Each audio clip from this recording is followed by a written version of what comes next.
this last year going out, doing, getting to see more things. Because, the mother-in-law, she had to go deliver her little, you know, bakery goods and such all across this place, and crazy at times. So, Yes, of course. Like I said, thankfully, well, Nicholas never had to deal with my parents. But anyways, do you have parents? oh yes, they're in the middle ward. My father's a handyman and helps out mainly in the lower wards, trying to keep everything working. Folks down there. My mother, she has her own little laundry shop that she uses downstairs of our home for, and my younger sister helps her. Oh, what's wrong with her name? Brianna. That's a beautiful name. Well, all like the bees. I can see that. Well, I mean, I'll let you know if I have any other questions, and then I'm just gonna keep driving. It really depends on what you're looking for. There's a few places I may know that the common folk know a little bit more than the nobody else there. Of course, of course. Well, my brother lives currently visiting. Not sure what he's up to right now. I see we were very close growing up, but well, things happened and we had to be separated. Oh, that's understandable. Yes, but he's wonderful. I mean, if you stick along together more than just a day, you might get to meet him. It was Oh, quite fun, you have to getting. give me his address, and maybe later on I can even.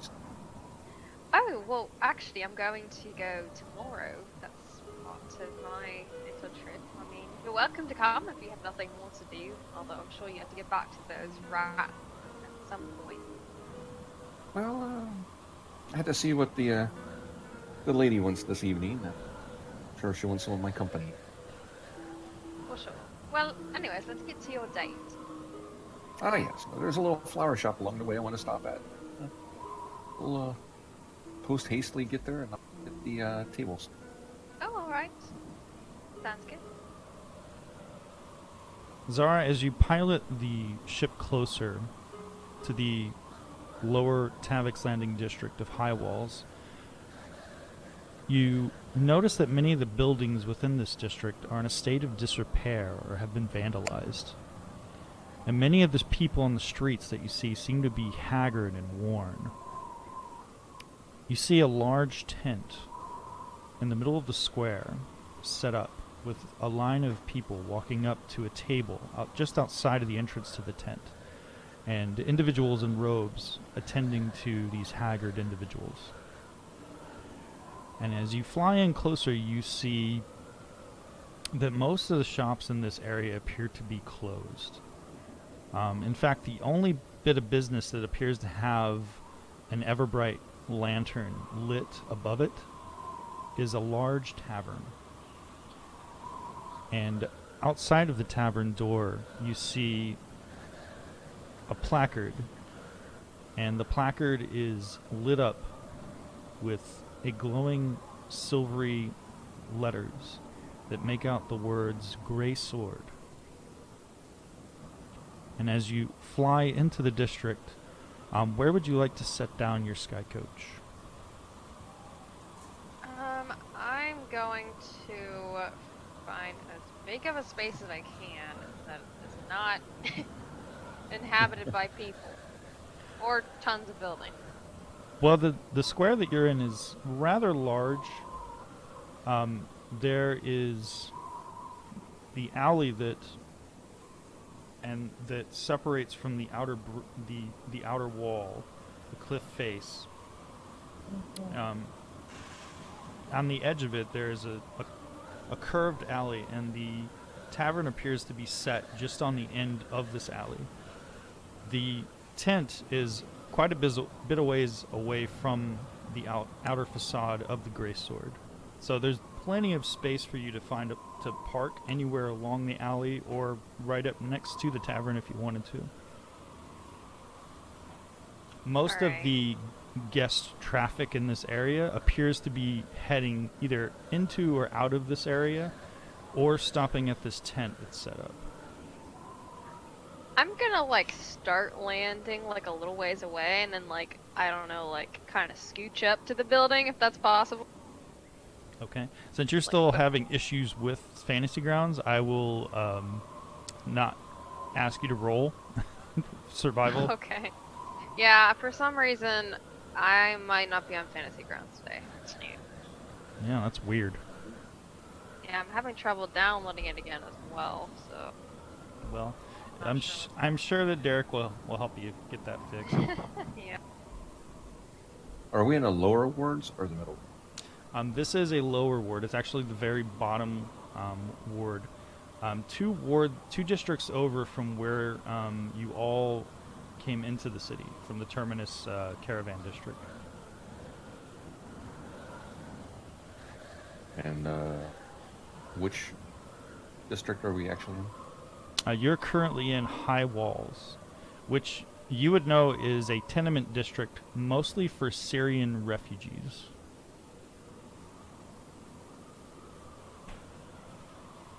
I don't see it on the map. Here, let me put the "you are there" thing on the map for you.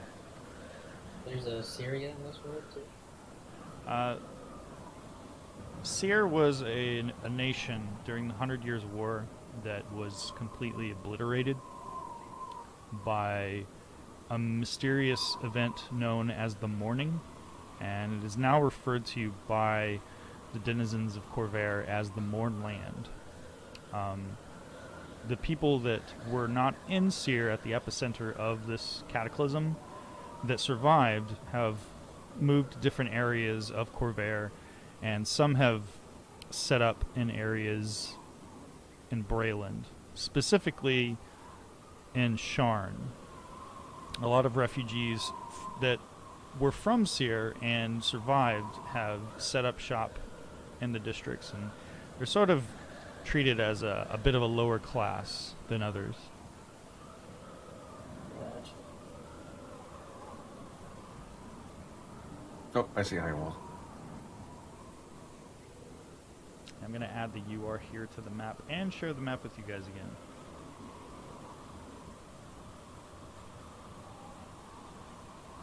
So we're under the middle level right now. Correct. Alright, let me share this map with everyone. Sharing is caring.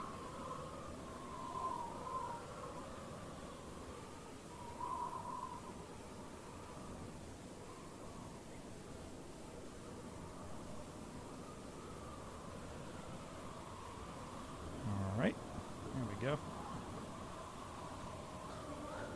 Where's the party at?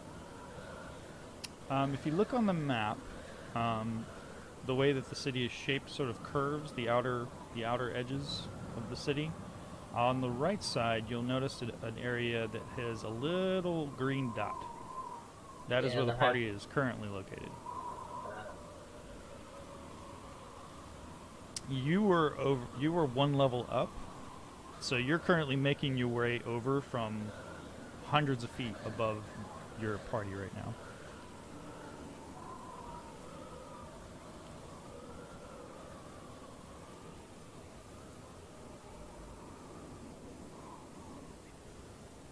So you set down without any problems, and Zara, you're able to once again initiate the landing procedure and also lock the legs underneath the sky coach and take the locking mechanism and put it into your pack. Alright, that's what I do, and when I kind of disembark, I just kind of look around to make sure that there's nothing suspicious going on around. While you're down here, you might want to keep a tighter hold on it first. Oh, yes, I would for sure. So I'm gonna make sure I'm staying on high alert, just mentally. Okay. You can either rely on your passive perception, which you have a high passive perception. Yeah, I'm probably gonna stick with that. I forget, it's like, I forget what it is, but it's really high. You have a passive of 16, which is really Okay. good. So you can All right. rely on that instead of having to roll, since you're having issues with Fantasy Grounds tonight. Sure. And obviously, if you guys get into combat, I'll help you out and roll for you, Yeah, help. or Well, any other like rolls, my- skill checks, and saves and whatnot. Okay. So you set down close to the tavern or a bit away? Like I said, I'm gonna set down like a little bit away, but then see if I can scooch up like right to it. I don't know if that's possible. It's totally possible. The Okay. alley that you're in is very wide, so you can fit your vehicle with no problem along the side of a facade, the side of a building. There's nothing in your way. There's no crates or barrels. You were able to land it with no problems. All right. All right, well, Nicholas, wake up. Nicholas just kind of rouses himself. He put his head down for a bit and nodded off. What? Oh, hey. Oh, we're there already? Oh, okay. I love J-Rock's version of Derek's home. Are there any street people on the alleys right now? Looking around, you see a few people wandering the alleys. Yep. No one just hanging out. A lot of them just look sort of like they're just kind of bleh. They don't really seem to have like much life in their eyes. As you look at them, they're kind of haggard. One guy is wandering over towards you, and he just kind of looks at you, stares at you, stares at the cart, stares at Zara and Nicholas, and then just keeps moving on. All right. Well, do you? I guess is your girlfriend going to be here, or Well, she's be here at 6, and she's pretty At prompt 6. time. all right? Well, Zara kind of looks down at herself, covered in like blood and rags and stuff. I mean, is that? I don't know if we'd necessarily stay here like overnight, but just a place for us to wash up. Well, they have rooms inside. Watch it. All right. Well, Nicholas and I will probably do that. All right. Well, let's go in. So Zara goes inside. Okay.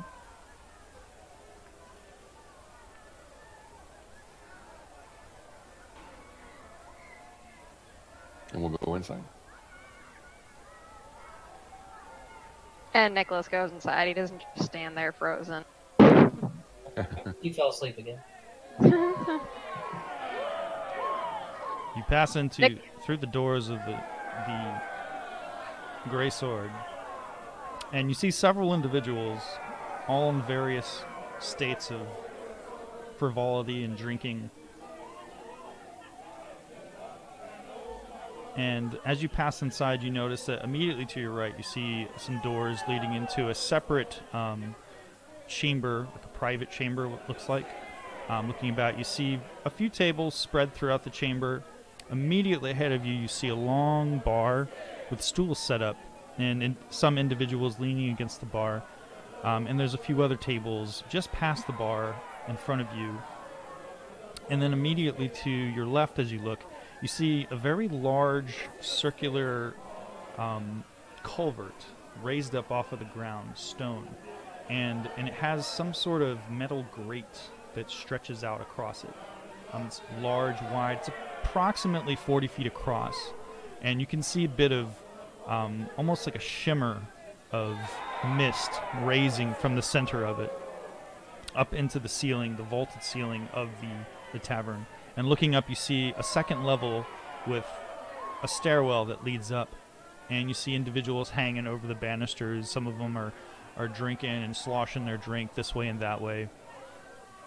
And looking immediately ahead of you, leaning against the bar, you see the familiar sight of Volathamp Darn, the traveling wizard that you met on the House Orion lightning rail.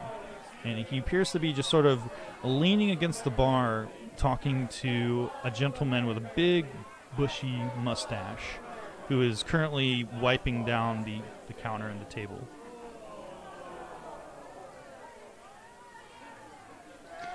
Oh, well, hello there.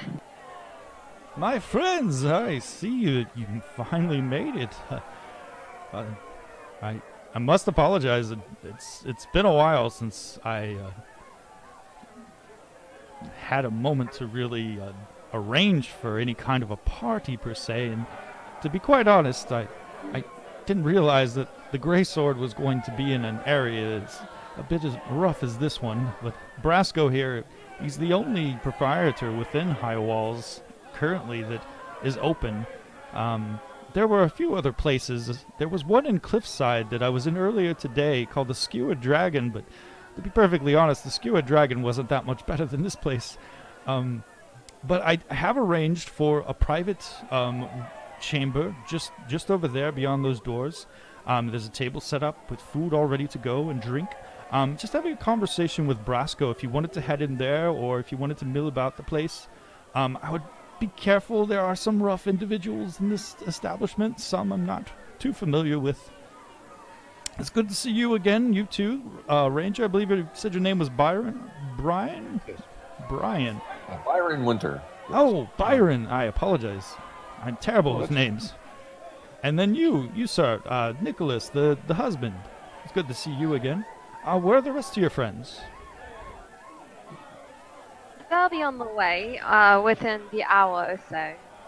Oh, excellent, excellent. I'm actually waiting for a friend myself. One of my friends, he's actually my business partner for a bit of my new writing venture that I'm working on. His name is Floon Blagmar. He's a very well-to-do fellow.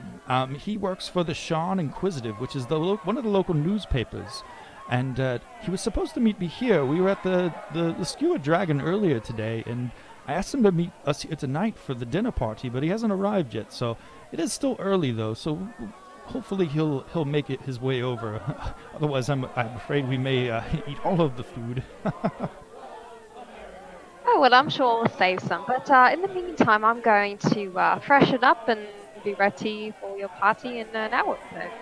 Oh, by all means. And Vola turns around back to Brasco, who is sort of eyeing him with an eyebrow raised, looking at him, and he looks like he's whispering something to Vola.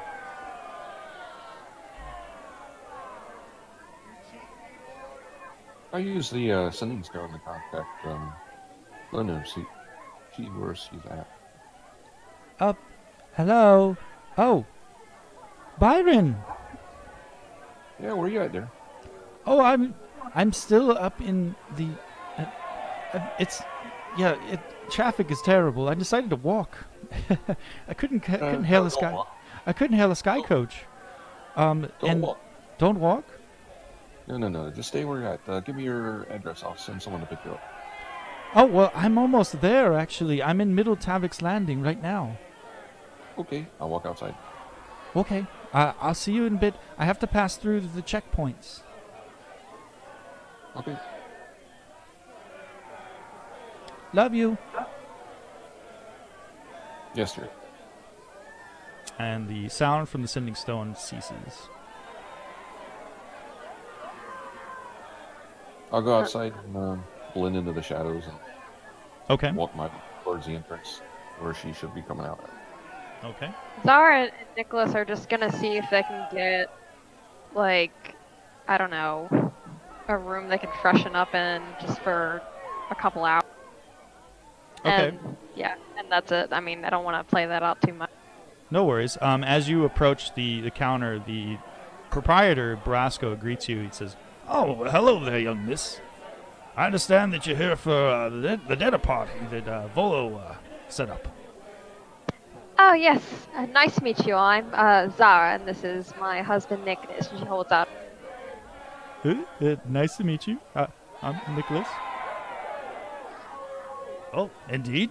If you need anything at all, I'd be more than happy to help you out. I also have a couple of barmaids that are wandering the establishment. You can flag them down too if you need something to drink or eat. Most of everything, the spread has been laid out already in the chamber. Whenever you're ready. Sure, if we could just get, a room to freshen up in just for a couple hours. We probably won't be staying the whole night. And she kind of gestures sheepishly to her ripped sleeves and That's blood on her. completely understandable if you wanted to freshen up before dinner. Volo said something about setting up rooms for all of you, actually. Oh, okay. Well, that would be nice. Yep, you just head upstairs and they're on the right. It's the one with the purple door. And then well, thank you. And then the purple door, the green door, and the orange door. Those are all the rooms that Volo has set up for you. Some of you will have to share a space. I assume he mentioned you being a married couple. You'd want one of the rooms for yourselves. Oh, yes, of course. But he's too kind, and she pulls out a silver coin and just puts it in front of him. Oh, well, thank you. Thank you, miss. I take that. He takes it real quick and he puts it away real quick into his apron pocket in front of him. All right, well, nice to meet you. We'll go from here. And so she just kind of goes in that direction. It's a pleasure, miss. By all means. So as you head upstairs, we're going to go ahead and push time forward just a bit. I'm sure you don't want to roleplay washing your hands. No, I want to see this. Yeah, what else do they do in the room? Nicholas Details, man. Nicholas is checking his Atlas slate for the next race that he can watch. He's occasionally yelling touchdown. Whatever that How's means. that a race? Wait, what? What kind of race is this? Yeah. No, never mind. I know what it is. Some time passes by, and around 10 minutes before the appointed meeting time,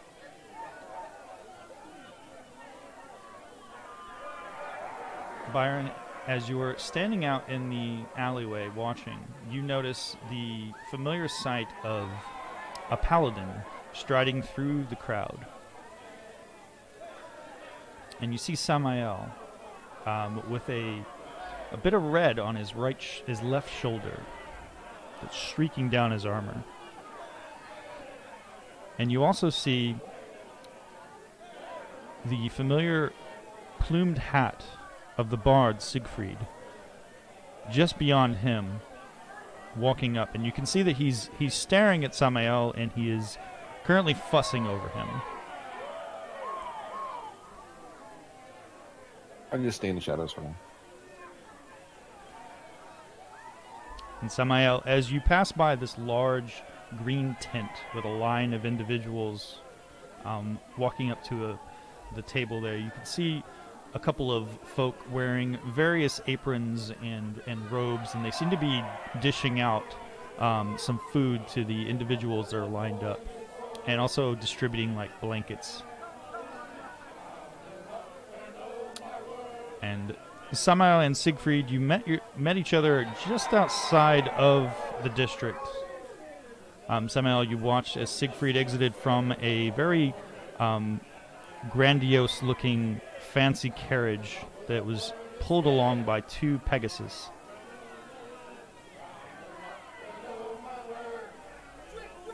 Moving up in the world, are we?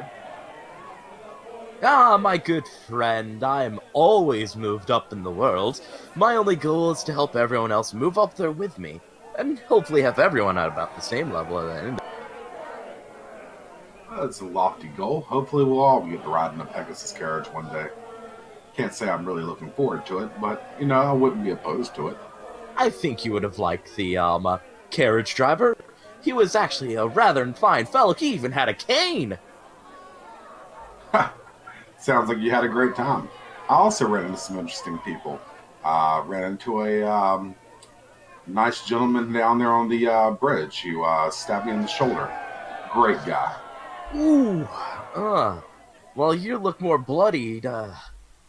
If you look at Siegfried, he seems like super fresh, patched up. He has a rose on his right ear. And he smells really nice, less dirty. We're gonna have to get that looked at. We can't have you going around. That may get infected. I can't have my friend Samael. Maybe when we meet the others, we can get you healed up or at least bandaged by the minimum.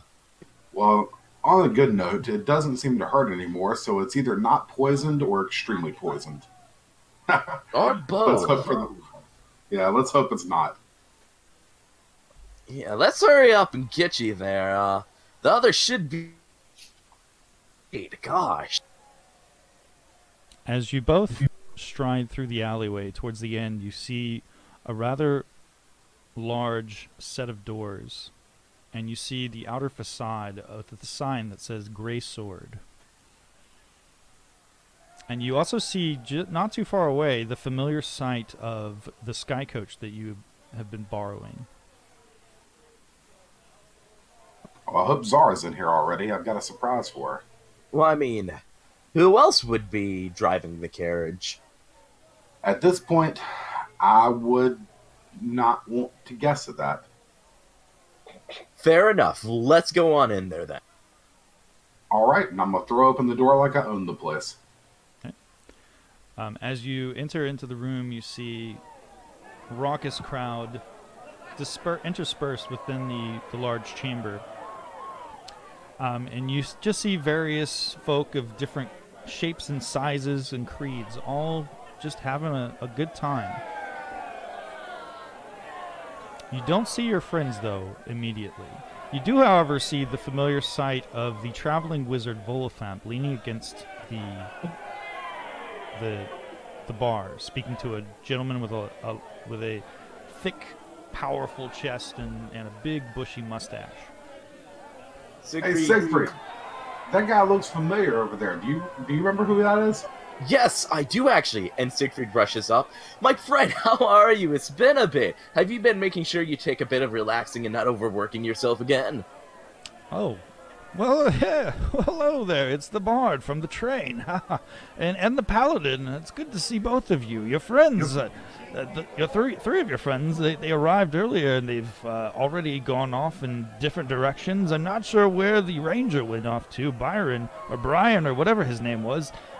But your friend Zara and her friend Nikki, they went upstairs to freshen up. I secured some rooms for you, so if you wanted to wash up before dinner, by all means. Barasco said something about the doors being purple, green, and orange. I think those are the doors that he secured for you.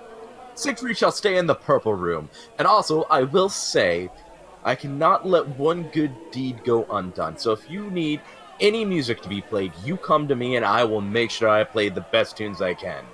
After all, I did have to stray from the group in order to learn a bit more about how to properly play this new lute. It's a bit weird to me, but I think I can make beautiful music with it, my friend. Oh, well, I'm looking forward to it. I've always enjoyed listening to different musical instruments. I'm rather fond, actually, of orc war drums. Those are some of my favorite. I know how to play those, however, I do not have a pick. Oh, that's unfortunate. Well, perhaps... you never know, someone might wander in tonight with their own set. You might be able to borrow. Yes. I would love hearing some orcish war drums myself. It's been a long time, but it's a truly magnificent instrument. Indeed. If you don't mind, I'm going to step outside for a bit and see if I can't send a message my way to a friend of mine who's supposed to be meeting us. He still hasn't showed up, and I'm worried about him. I haven't seen him in hours, and I haven't heard from him in even longer than that. It's understandable, my friend. You take care of what you need to be. There's no rush. You can't rush a... Well, indeed. The chamber, after you freshened up, you'll notice just inside the doors there's a dining hall just off with a spread set up. And by all means, go right in. You don't even have to ask permission. Brasco said that you can flag down any of the barmaids that are wandering if you need anything that's not within the chamber. And is this fine gentleman here Brasco, or is he just serving the drink? Oh no, this is the owner. This is Brasco Nanan. He owns the Grey Sword. It's a pleasure to meet you, Brasco. And like I said, if you have a time in the night that you'd like me to play some music, just let... Brasco looks you up and down and says, another one. Well, can't have too many bards, I say. There was another one in here somewhere. I don't know where he went off to. Of course, his lute wasn't quite as fancy as the one that you have slung over your shoulder. It's recently new, and it's actually, pretty above average, if I may. It's a really nice fun. As you're speaking as such with him, the doors open yet again from behind you. They've just been intermittently opening and closing every so often. And Bryn, you wander into this tavern after wandering the bridges and passing through with a little bit of difficulty through the guard stations to get into the district. They patted you down thoroughly. You find yourself within a very raucous tavern, and you see the familiar sight of the paladin and the bard currently standing at the bar. Siegfried, I told you the purple was my favorite color. How dare you pick that room first? I mean, I'm not trying to be petty, but you know how I feel about purple. We can share the room. Fine. Oh, so you're not... I'm not good enough for you now? I'm not good enough? You think I'm not good enough? I thought we were friends. Hold on, Siegfried. I thought we were... Now, you know, every time we go in that room and we start stripping down, you start making fun of me. It's awkward. I promise I won't make fun of you, okay? See, the problem is, I was down, I was trying to cheer myself up. It's nothing about you, it was me, it was wrong of me, and I'm sorry. I was a bit dickish. It's my... Well, it hurt my feelings. Your feelings are pretty low stature. I'm sorry. I didn't mean to hurt your feelings. Listen, wait a minute. I don't think we've ever shared a room. Did we? Siegfried just starts questioning himself now, not even recalling it now that he thinks. Samael starts laughing and walks away. Duped again. Note to self. Put whipped cream in hand. Tickle no. Bryn, you watch as Samael the Paladin wanders off away from the bard as you are standing still just inside the door, just sort of soaking in this facade, the inner facade, the tables, the very large 40-foot wide expanse that's in just off to the west within the chamber. Tables are kind of ringing it, and above it you notice that there is some sort of protective metal grate that's covering the top of it. Now I gotta go check that out. As you get closer, you get a smell that assaults your senses. It smells like sulfur. And it's not too unpleasant, but it definitely smells like sulfur or similar to a smell that you would experience within like a smith, like a smith shop. And it seems to be emanating from this large expanse, this covered hole in the center of the tavern. So it's not some smelly individual in here. As far as you can tell, it appears to be emanating from the shaft. This deep shaft, and as you look over through the grating, it just seems to go on and on and on forever. And the light from the interior of the ever-bright lanterns lights 10, 15, 20 feet down into the expanse, and then it's just pitch black. and you can hear what sounds like a thrumming noise, very low thrumming noise coming from the center of this massive, expansive shaft. I'll be right back. Siegfried says to Volothamp, "I'll be right back," and he heads upstairs. Can I cast some type of light? Well, look at your character sheet, and if you look on your character sheet, see if you have a spell prepared for casting light. You have some spells that don't cost that don't cost any sort of magical economy to cast. You have a firebolt. You have a ray of frost. Neither of those. The firebolt would emanate some light from it if you decided to hurl a firebolt at this grating, metal grating. But the metal grating this mesh is too narrow to really throw a bolt. You figure out that if you tossed it at the metal grating, it would just splat against the metal grating and possibly scatter into some of the individuals within the tavern. You do, however, have a torch. Within your pack, you do have some torches that you could light if you wanted to and slip through the metal grating down into the shaft.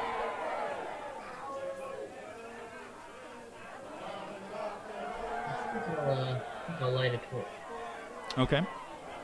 As you get closer, you pull out your pack and you pull out one of the wooden torches from your bag, and you strike it, lighting it in the center. And as you do so, some of the individuals sitting at tables nearby are staring at you, sort of warily. Their jaws, some of them, their jaws hanging down, and then they sort of shake their head like, "Why is this guy lighting a torch in the middle of the tavern?" And Is that guy lighting a torch in the middle of the tavern? You're not here. You went upstairs. Oh, sorry. I ran. All right. Trying to get to the purple room before me. From across the room, you hear a gruff voice saying, "Hey, you there! Put that fire out right now." Oh, it's just because I'm a shifter, isn't it? No, I don't want you lighting my furniture on fire, you fool. Yeah, sure. Then I'm gonna light a second one. Siegfried hears this and walks back down and looks over. Bride, put those out, you fool! Oh my... Oh, you eccentric man! Okay, put him out, come upstairs. I'm sorry, he's with us, he's a bit new, he's not used to civilization. Put him out, come up here, we'll talk. We need to have a talk. Well, I don't think you guys got this kind of treatment when you came in. We also didn't light torches inside an establishment. That's fine when you're out in the wilderness, but when you're inside, accidents happen, and we don't want an accident. So just put them out, come on up. Nothing's hurt, nothing's bad happened. Just put them out, let's get upstairs. Well, I'll put them out if you can answer one question. Where is Sever? Where's what? Sever. Where'd she go? Not here. That I know of. But Samael's upstairs, and he may know. But you gotta put him out. Alright, fine, I'll put it out, but not for them. For you. Alright, I'm gonna go talk to Sam. He's Okay. upstairs. We're in the purple room. We need to talk, because I'll save it till we're in the room. Okay. So after some time, you head upstairs to the purple room to find Samael. Outside of the tavern, within the alley, Byron, you see the familiar sight of a slender female form approaching from the end of the alley. She has a bit of a smile on her face, and her hair, which was up before, is now down. She has a very simple outfit on, loose-fitting white cotton shirt, and she appears to be wearing some sort of leather bodice outfit and a pair of pants. And she begins striding forward with purpose towards the outside of the tavern. I'll come out in the shadows and speak to her. Good evening, my love. Oh, good Lord! You have got to stop doing that, Byron. Oh, but I enjoy that, and I'll produce some flour, And for me? of course. And she very quickly takes them from your hand and she holds them up to her face and smells them. She says, "You didn't have to do that. For you, I do anything. You picked." I'll lean over. She accepts a kiss from you and she looks at you and she says, "You picked quite an interesting place for this dinner party.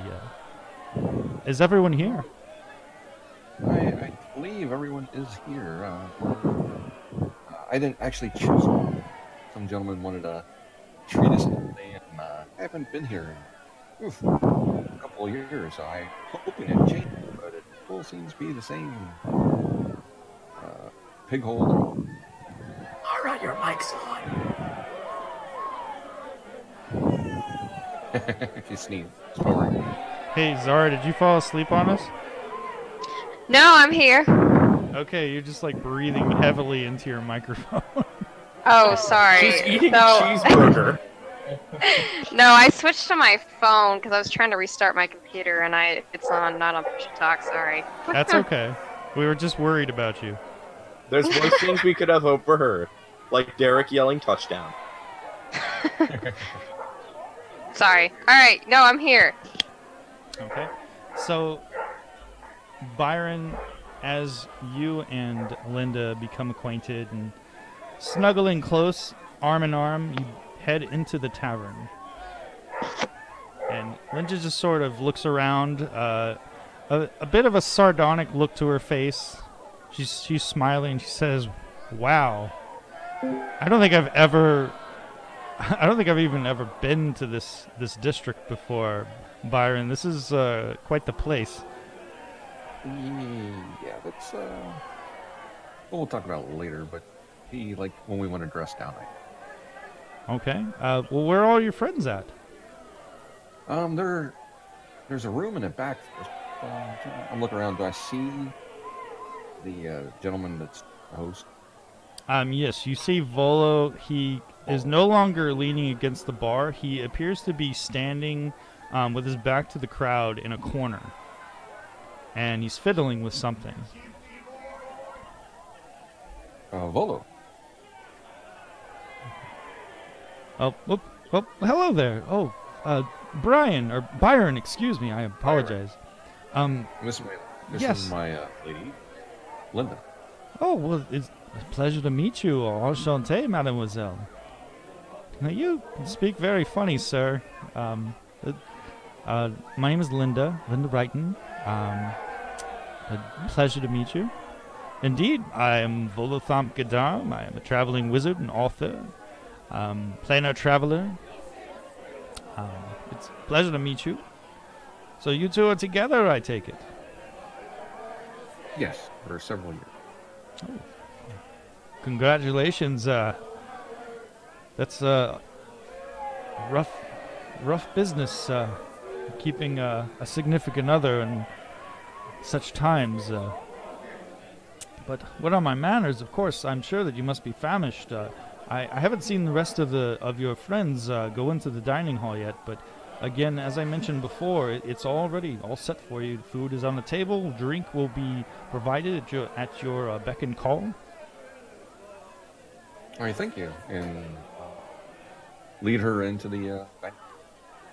As you open the doors to the chamber, you notice that the table is just absolutely covered in foods, meats, breads, potatoes, and other vegetables, but mostly meat, like cooked meat is spread out before you. And you see meats of all different kinds. You see just chunks of what looks like pork that's been shredded on a plate. You see a large roast that's been sliced into pieces piled up next to it. And you also see several goblets which have been placed out, which appear to be empty at the moment. But as you enter into the chamber, a barmaid walks in and she says, "What can I do you for? We'll be a poison this evening." I'm just kidding, by the way. We don't serve poison. A good wine, if you could. Oh, recommend absolutely. I have a honey wine or an elderberry wine if you're interested. Oh, honeymoons. And we'll sit down a waif